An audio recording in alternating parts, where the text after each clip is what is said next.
কি রে, তুই সবজি কাটতে বসেছিস নাকি? না, আমি বাজারগুলো গোছাচ্ছি সব। হুম। গোছাচ্ছি।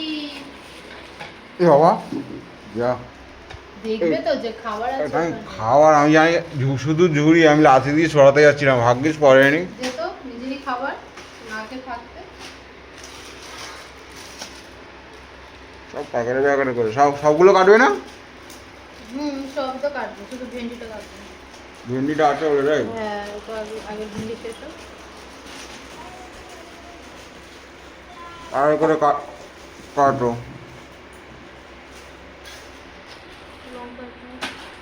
এগুলো আমার কাটবো। এখনো দাঁত মাজাই হলো না। এগুলো কাটবো কারণ ওখানে যে জায়গা নেই, এগুলো এরকমই থাক। হ্যাঁ, প্যাকেটে রাখলে রাখো, যেটা সুবিধা হবে। প্যাকেটের মধ্যে ফ্রিজেই ঢুকিয়ে দাও। নষ্ট হবে না? না না, যেগুলো প্যাকেটে রাখলে প্যাকেটেই রেখে দাও।